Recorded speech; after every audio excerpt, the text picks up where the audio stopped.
You think you know who belongs in a courtroom, until the truth walks in wearing the wrong face.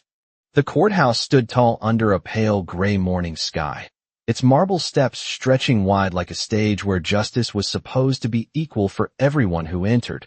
But inside, the air told a different story, cold and heavy, humming with quiet judgment and unspoken assumptions.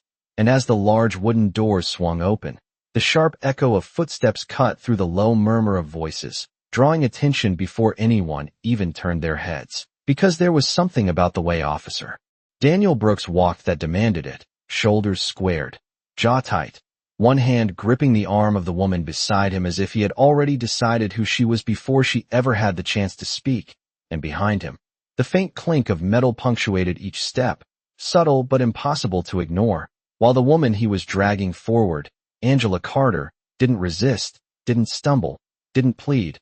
She simply walked, her posture straight, her expression unreadable, her eyes calm in a way that didn't match the tension building around her.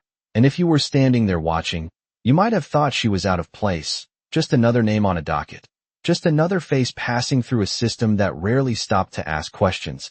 And maybe that's exactly what Brooks thought too, because as he pushed her forward past the security checkpoint and into the main hallway, his voice carried just enough for others to hear, low, dismissive, edged with something colder than authority. Should have known better than to try something in a place like this. And a few heads turned, a few whispers followed, quiet but sharp, the kind that spread quickly in rooms like this, where people watched more than they spoke, where assumptions filled the silence faster than facts ever could. But Angela said nothing, not when he tightened his grip, not when the eyes around her lingered a little too long, not even when they entered the courtroom itself, where rows of wooden benches were already filling, the soft rustle of papers and low conversations blending into a steady hum beneath the fluorescent lights. And for a moment, everything seemed routine, predictable, just another case moving through a system that never paused, until Brooks broke that rhythm, guiding her straight down the center aisle with a firm, deliberate pace, as if putting her on display. And when he reached the front, he didn't hesitate, didn't question, just gestured sharply toward the defendant's seat, his voice louder now, carrying across the room, sit right there. And it was in that moment, as the room quieted just slightly, that something shifted, not loudly, not dramatically, but enough for the clerk near the bench to glance up, enough for a man in the second row to lean forward, enough for a subtle tension to ripple through the space like a warning no one could quite place. And still, Angela didn't react the way they expected. She didn't argue, didn't explain. She simply paused, just for a second, her gaze lifting slowly across the courtroom, taking in the room, the people, the weight of the moment, and then back to Brooks, steady, composed, almost knowing. And if you were close enough, you might have noticed the smallest shift in her expression, not fear, not anger, but something else entirely, something controlled, something patient, like someone who understood exactly how this would end long before anyone else did. And Brooks, caught in his own certainty, didn't see it, didn't question it, because to him, this was already finished, already decided, just another person in the wrong place, at the wrong time, in the wrong skin. And as he turned slightly, adjusting his uniform with quiet satisfaction, the room settled again, unaware that the balance of power had already begun to tilt, that the story unfolding in front of them wasn't what it seemed, and that the woman he had just ordered to sit down wasn't the one who would be judged. The room did not erupt, it did not gasp, it did not react the way scenes in movies usually do. Instead it held its breath, a quiet tightening that settled over every bench and every polished surface as Angela Carter remained exactly where she was, standing beside the chair Officer Daniel Brooks had pointed to, her hands resting loosely at her sides, her gaze steady and unhurried. And for a second that stretched longer than it should have, no one moved. Not the clerk, not the bailiff, not even the attorneys who had been shuffling papers just moments before, because something about her stillness made noise feel inappropriate, as if the room itself was waiting for permission to continue. And Brooks, sensing the pause but misunderstanding it entirely, let out a short, impatient breath, shifting his weight as he looked down at her with a tight expression. I said sit. He repeated, louder this time, his voice cutting through the silence with a sharp edge that bounced off the high ceilings and echoed back thinner than he expected, and a few people in the gallery glanced at each other, not amused, not supportive, just uncertain, because the energy had changed and no one could quite explain why.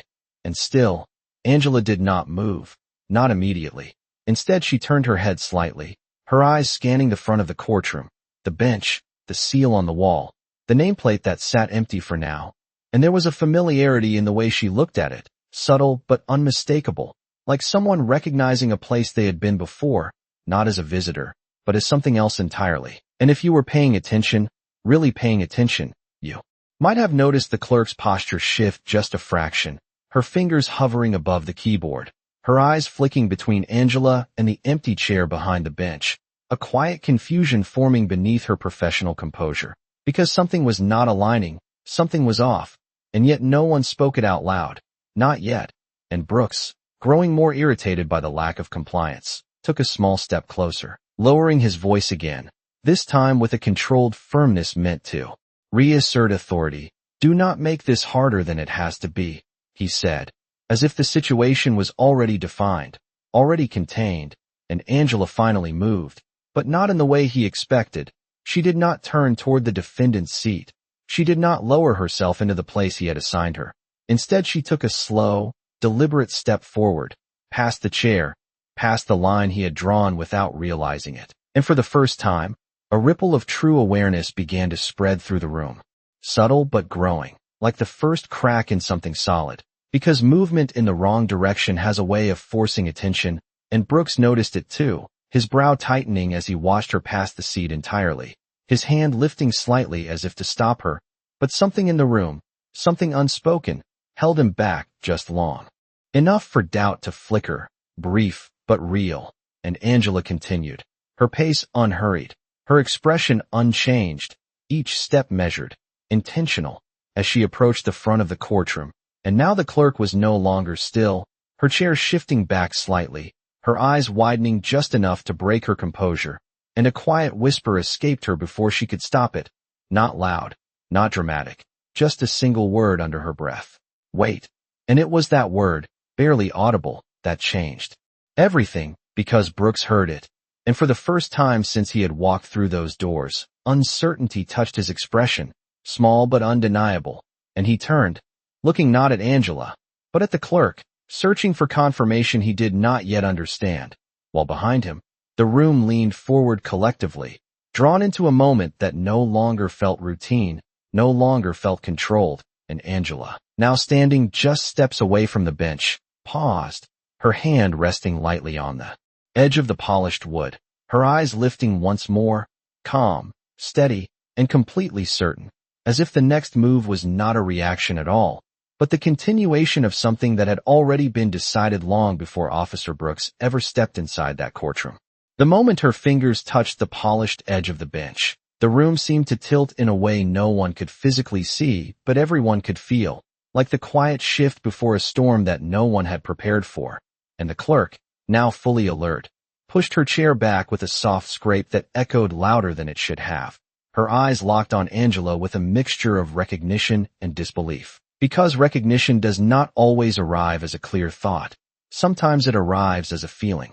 First, a sudden awareness that something important has been misunderstood, and she stood up slowly, almost cautiously, as if standing too quickly might confirm what she was not yet ready to say out loud. And behind her, the courtroom seal loomed large, a symbol that suddenly felt heavier, more present, as if it too was waiting for what came next, and Officer Daniel Brooks felt it now, not fully, not clearly, but enough to make him hesitate, his hand lowering from where it had half lifted, his posture stiffening not with confidence, but with something closer to uncertainty, and his eyes followed Angela as she moved with calm precision, no rush, no hesitation, as though every step had already been measured long before this moment existed. And she did not look back at him, not once, which somehow made it worse, because acknowledgement would have given him ground to stand on. But this silence, this quiet control, left him without direction, without certainty. And in rooms like this, certainty is everything. And when it slips, even slightly, everything else begins to unravel. And Angela reached the steps leading up to the bench, pausing for just a fraction of a second, her hand brushing lightly along the wood as if reacquainting herself with something familiar. And the clerk's voice, when it finally came, was not loud, not commanding, but it carried in a way that made the entire room listen. "Ma'am," she began, then stopped, correcting herself almost immediately, her tone shifting with sudden clarity. "Your Honor," and the words landed not like a shout, but like a key, turning in a lock, precise, undeniable, and the reaction was not explosive, it was implosive, a collapse inward as every person in that courtroom recalibrated at once. The whispers died before they could form, the subtle movements froze mid-motion, and even the air seemed to still, because a single phrase had just redrawn the entire reality of the room, and Brooks blinked, once, then again, as if trying to process something that refused to fit into the structure he had already built in his mind. His gaze shifting rapidly from Angela to the clerk and back again, searching for contradiction, for correction, for anything that would restore the version of events he had walked in with. But nothing came, and Angela, now ascending the steps, did so with the same composed pace, her posture straight, her presence no longer quiet in the way it had been before, but undeniably authoritative. The kind of presence that does not demand attention because it naturally commands it. And as she reached the top, she turned, finally, not toward Brooks, not toward the gallery, but toward the bench itself. And in that turn was a transformation so subtle it could almost be missed, yet so powerful it changed everything. Because she was no longer standing as someone being observed. She was standing as the one who would observe, and the clerk moved quickly now, her earlier hesitation replaced with urgency, adjusting papers, aligning the microphone, her voice steady but edged with the weight of protocol. "All rise," she called, and this time the room responded, not slowly, not uncertainly, but immediately, chairs shifting, bodies standing, a unified motion driven not by confusion, but by recognition, and Brooks remained still for half a second too long before realizing it, his body catching up to a reality his mind had not yet accepted, and he straightened abruptly, his expression tightening as the full implication began to settle in, not all at once, but piece by piece, each one heavier than the last. And Angela Carter took her seat behind the bench with quiet certainty, her hands resting calmly before her, her gaze lifting to meet the room not as someone seeking fairness, but as someone entrusted to define it. And when her eyes finally found Brooks, there was no anger there, no triumph, just clarity, steady and unshakable, the kind that leaves no room for misunderstanding. And in that moment, the power he thought he held did not shatter loudly. It simply ceased to exist, replaced by something far more controlled, far more precise, and far more final. For a brief moment, no one spoke, because silence, in a courtroom, can carry more weight than any voice ever could. And as Judge Angela Carter settled into her chair, the shift in power was no longer subtle, it was absolute, defined not by volume but by presence, and the room, which only minutes ago had been filled with quiet judgment directed at her, now turned its attention in a completely different direction, toward the man who had walked in believing he controlled the narrative, an officer. Daniel Brooks felt it immediately, not as a sound, not as a command, but as a pressure, a tightening around his chest that made it harder to stand the way he had before, confident, unchallenged, certain, and now every movement he made felt visible, measured, exposed, and Judge Carter did not rush, she did not react impulsively. Instead, she adjusted a single file on the bench, her fingers aligning the edges with calm precision, the soft sound of paper against wood echoing more clearly than it should have, because when a room is this still, even the smallest details become impossible to ignore. And then she looked up, her gaze moving across the courtroom. Not scanning, not searching, but acknowledging, as if reminding every person present exactly where they were, and what that place was meant to represent. And when her eyes returned to Brooks, she held them there, steady, unblinking, not with hostility, but with clarity, the kind that does not need explanation. And when she finally spoke, her voice was even, controlled, carrying easily through the space without force. "Officer Brooks," she said, and hearing his own name spoken from that position, in that tone, did something he had not expected. It stripped away the distance he had relied on, the assumption that he was separate from consequence. And for the first time since entering the building, he responded not as the authority in the room, but as someone being addressed within it.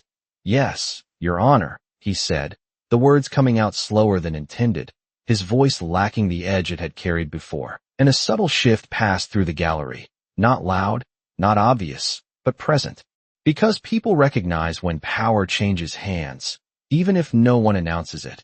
And Judge Carter let the silence sit for a moment after his response, just long enough to make the weight of it settle, before continuing. "You brought a woman into this courtroom under accusation," she said, her tone measured, factual, not emotional. "And you did so without confirming her identity." And there was no accusation in her voice, no raised volume, just a statement, clear and undeniable, and Brooks opened his mouth slightly, as if to respond, to explain, but the certainty he had walked in with was no longer there to support him. An explanation requires confidence, and confidence had quietly slipped away, replaced by something far less stable, and around him, the room remained still, watching, not with sympathy, not with hostility, but with attention, because now, for the first time, the situation was being seen for what it actually was, not what it had been assumed to be. And Judge Carter leaned back slightly, her hands resting calmly before her, her posture composed, grounded, and completely in control. "This courtroom operates on facts, not assumptions," she continued, her voice steady, each word deliberate. "And every person who enters here is entitled to that standard." And the words did not need to be louder to be stronger. They carried weight because they were true, because they were being spoken from a place that demanded accountability without needing to demand attention. And Brooks lowered his gaze for a fraction of a second, just enough to break the line of eye contact, just enough to reveal what had changed inside him. Because realization does not always come with a dramatic reaction. Sometimes it comes quietly, in the form of understanding that arrives too late to prevent what has already been set in motion. And when he looked back up, the room was no longer what it had been when he entered. It was sharper, clearer, less forgiving. And Judge Carter watched him, not as someone seeking to punish, but as someone ensuring that the system in front of her operated the way it was always meant to. And in that moment, the lesson was not delivered through force, or anger, or spectacle. It was delivered through presence, through truth, and through the undeniable reality that authority, when misused, does not disappear loudly. It simply dissolves when faced with something stronger. The weight of her words did not fade when she stopped speaking. It lingered, settling into the corners of the courtroom, pressing gently but firmly against every person present. And for a moment, no one moved to interrupt it, because truth, when spoken clearly, has a way of holding space on its own.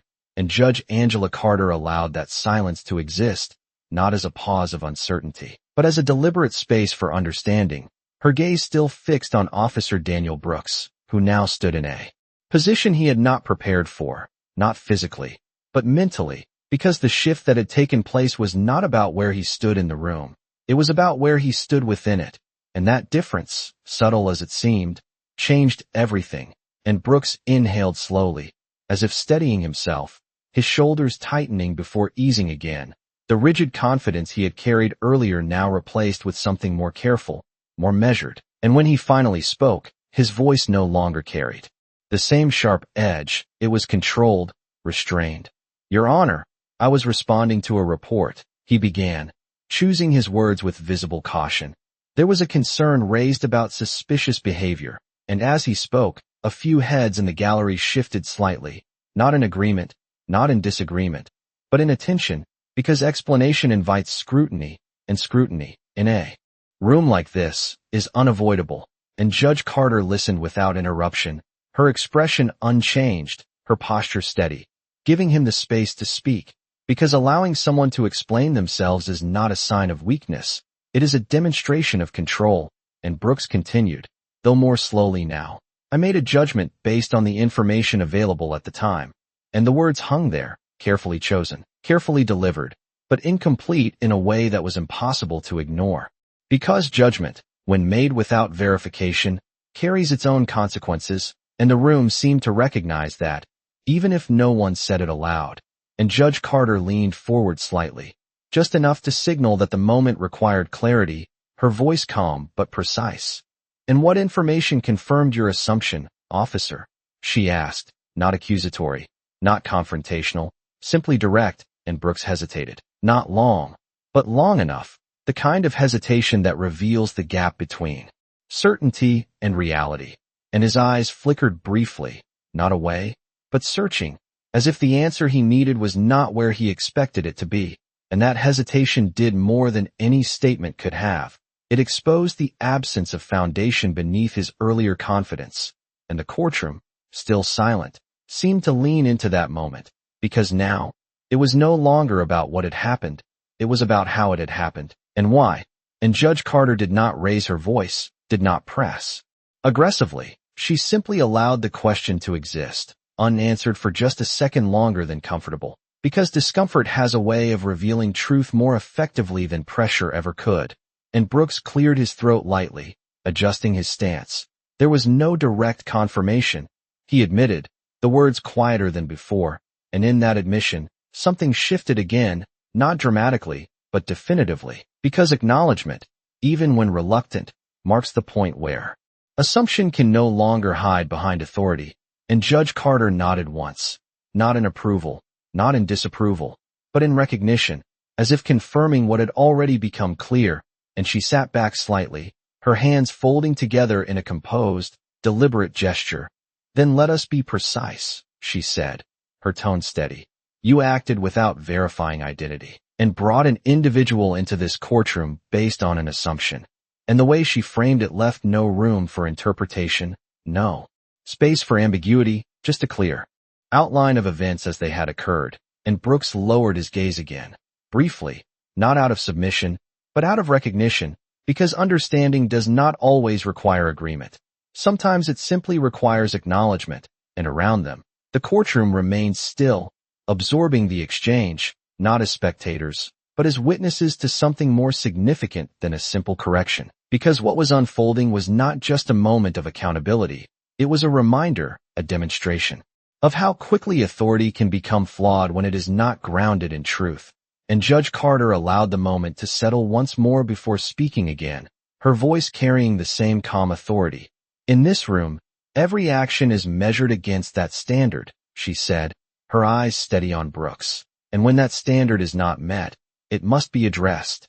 And there was no need for further emphasis, no need for raised volume or dramatic pause, because the meaning was already clear, and in that clarity, the lesson took shape, not as a punishment, but as a correction, one that extended beyond a single moment, beyond a single person, reaching into the very structure of the system itself, where assumptions, left unchecked, can quietly distort the very thing they claim to protect. The clarity of her words did not end the moment, it deepened it, because once truth is placed on the table, everything that follows must respond to it. And the courtroom, still wrapped in that quiet tension, seemed to lean even further into the weight of what had just been established, and Judge Angela Carter did not rush to fill the silence. She allowed it to settle, to stretch just long enough for the meaning to take hold. Because understanding is not something that can be forced, it must be felt. And as the seconds passed, the atmosphere shifted again, not with shock this time, but with awareness, a shared realization that what had begun as a routine proceeding had become something far more revealing. And Officer Daniel Brooks stood there, no longer positioned as the one directing events, but as someone now fully within them, his posture still upright, but no longer rigid with certainty. Instead, carrying the subtle tension of someone recalculating, reassessing, trying to understand how quickly control can change hands when the foundation beneath it is not solid. And Judge Carter observed him quietly, not with judgment, but with intention, because what mattered now was not what had already happened, it was what would follow. And when she spoke again, her voice remained calm, but there was a new layer beneath it, something firmer, something that signaled movement forward. "Accountability is not about intention," she said, her tone even, measured. "It is about impact." And the words landed with precision, not aimed to provoke, but to define. And a subtle shift moved through the room, as if the statement had drawn a line that could not be ignored. And Brooks listened, his expression tightening slightly, not in resistance, but in recognition, because intention is often where people seek refuge, but impact is where truth resides. And Judge Carter continued, her gaze steady. When authority is exercised without verification, the impact extends beyond a single moment, she said, and though her voice remained controlled, the weight of her words carried further now, reaching not just the man in front of her, but everyone present. It shapes perception, it defines experience, and it influences trust, and the courtroom, still silent, seemed to absorb that, because trust, once questioned, does not easily return, and Brooks shifted his stance slightly, the movement small but noticeable, as if adjusting to a position that no longer felt familiar, and for the first time, his response did not come immediately, because what he was hearing was not something that could be dismissed or redirected. It required acknowledgement, and acknowledgement requires reflection, and Judge Carter allowed that space again, not pressing, not rushing, because control is not about speed, it is about timing, and after a moment, Brooks nodded once, the motion restrained, but real.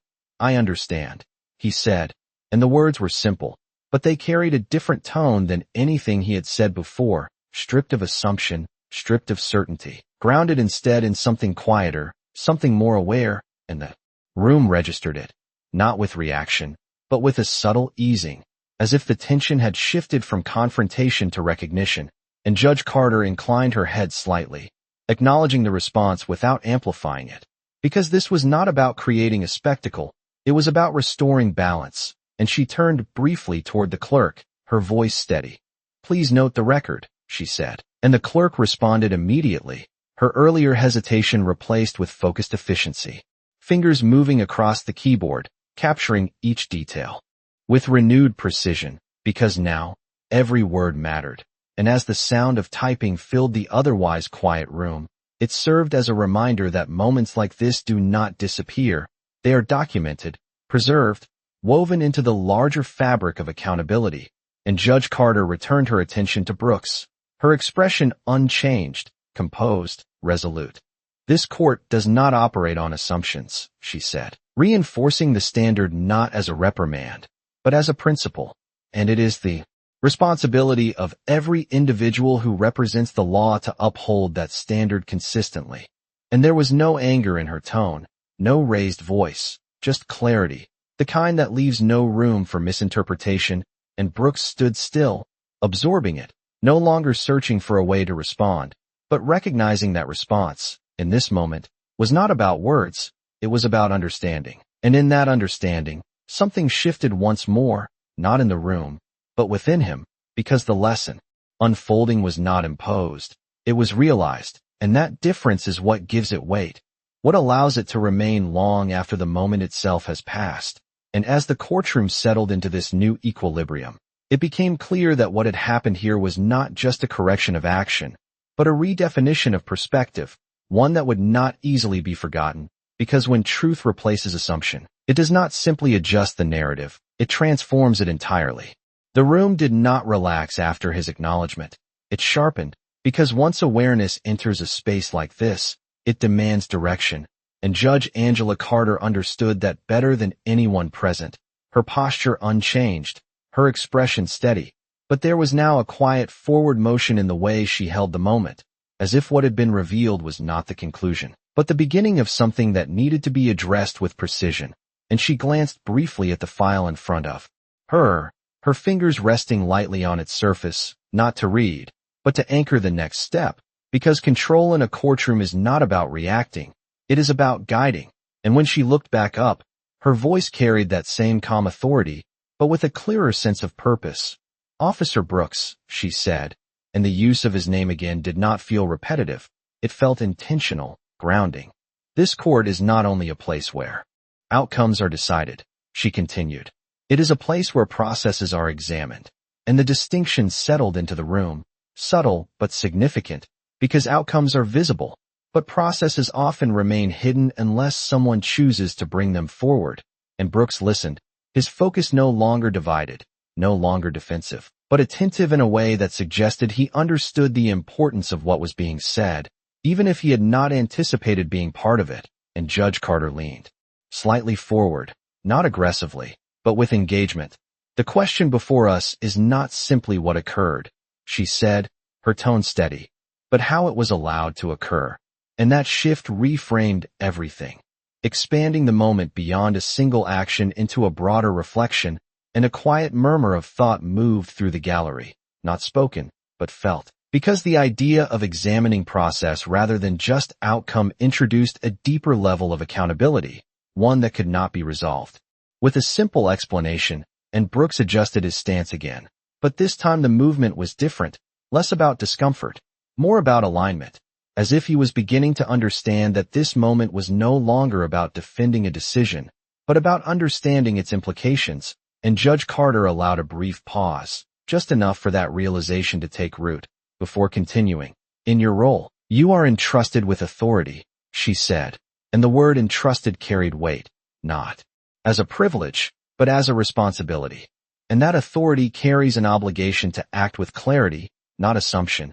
And again, her voice did not rise, it did not need to, because the structure of her words provided all the emphasis required.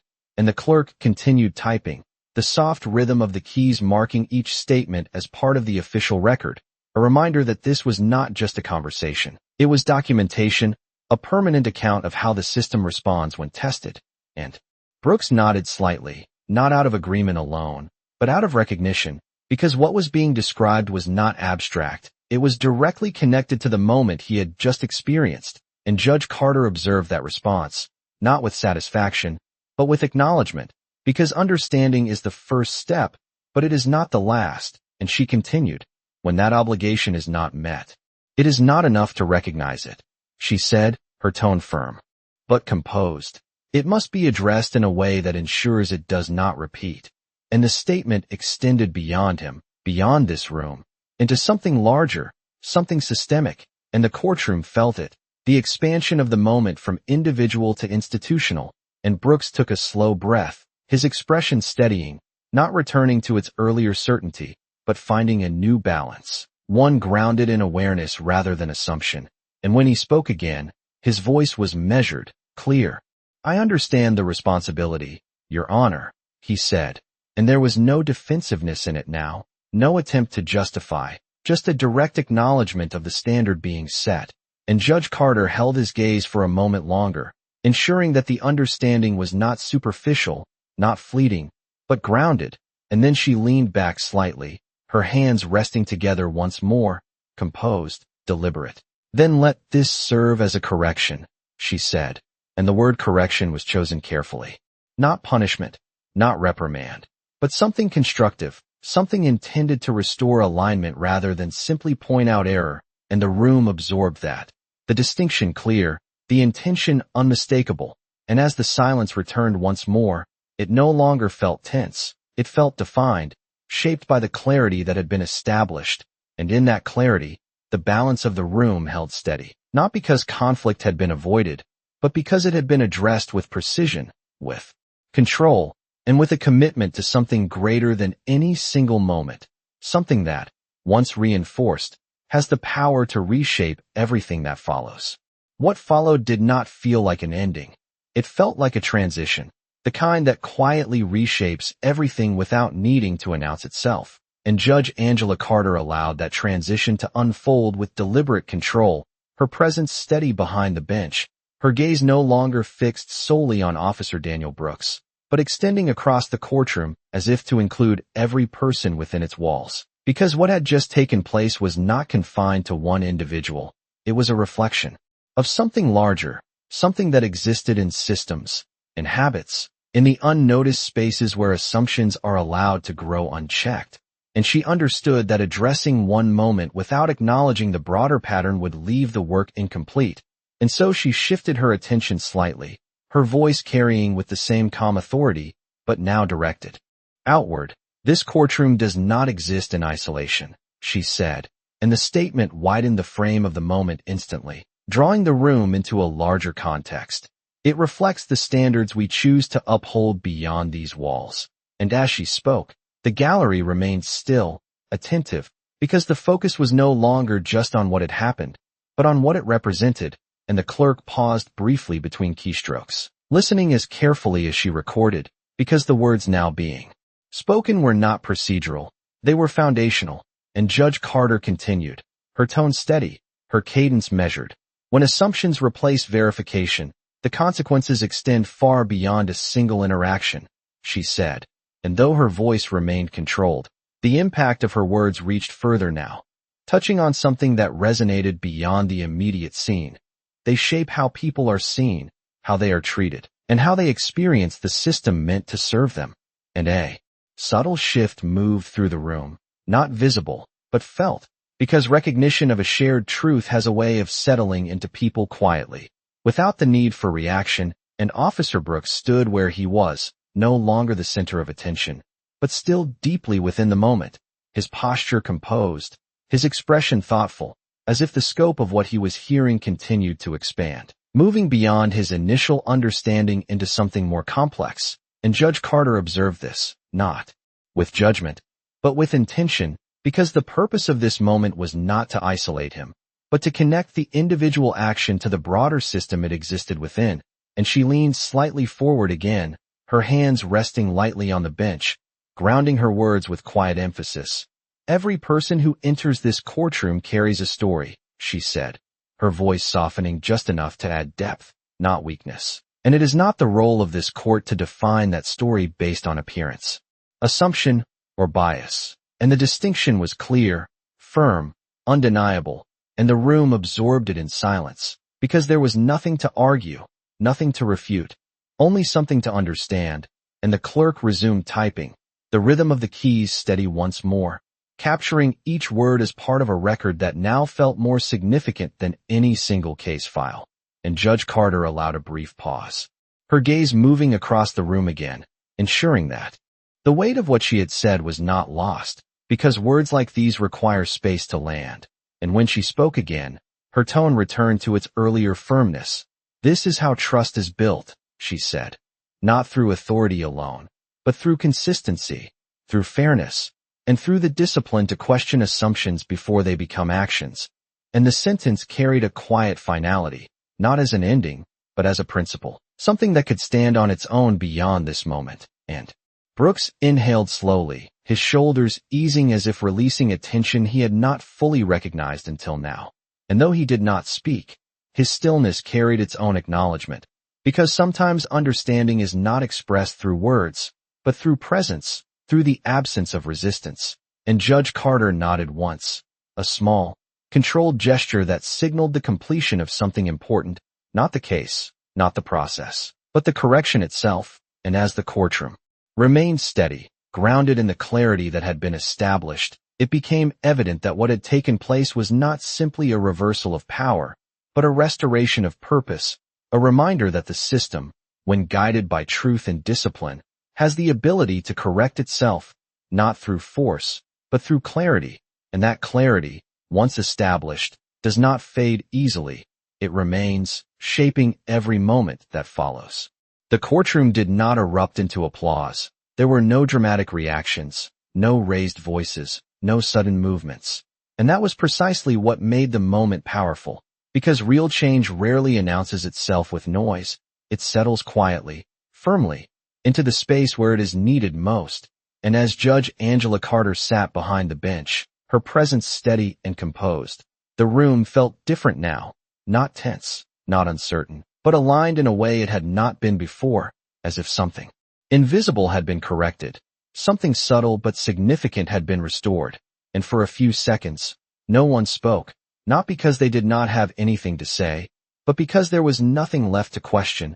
And in that silence, the lesson became clear without needing repetition, because everyone in that room had seen it unfold, had felt the shift from assumption to truth, from misplaced authority to rightful clarity. And Judge Carter glanced briefly at the file in front of her before closing it with a soft, deliberate motion, the sound gentle but definitive, marking the end of what had begun as a misunderstanding and had become something far more meaningful.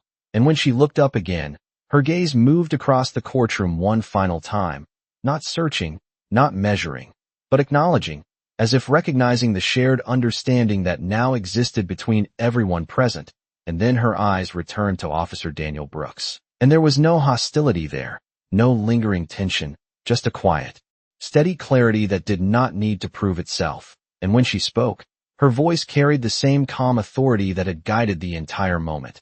"Let this be remembered not as a mistake, but as a correction," she said, and the words settled into the room with a quiet finality, not heavy, not harsh, but certain, and Brooks stood there, absorbing it, his posture no longer rigid, no longer defensive, but grounded in a way it had not been when he first walked in, because the weight he carried now was not pressure, it was understanding, and he nodded once, a small gesture, but one that carried more meaning than anything he could have said, because acknowledgement, when genuine, does not need elaboration, and Judge Carter inclined her head slightly in return, a subtle recognition of that understanding, before turning her attention forward once more, her voice steady as she brought the moment to its natural conclusion. "Court is in session," she said, and the phrase, simple and routine, carried a deeper resonance now, because it no longer felt like the beginning of a proceeding.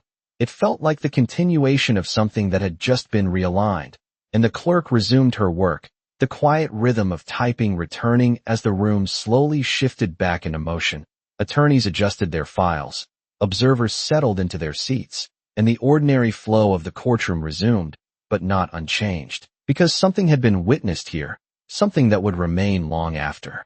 The moment itself had passed, and as Officer Brooks stepped back into his place, no longer at the center, but still within the system he represented, there was a difference in the way he stood, a subtle but undeniable shift, because he had entered that room believing he understood what authority looked like, and he was leaving it with a different understanding entirely, one shaped not by control, but by responsibility.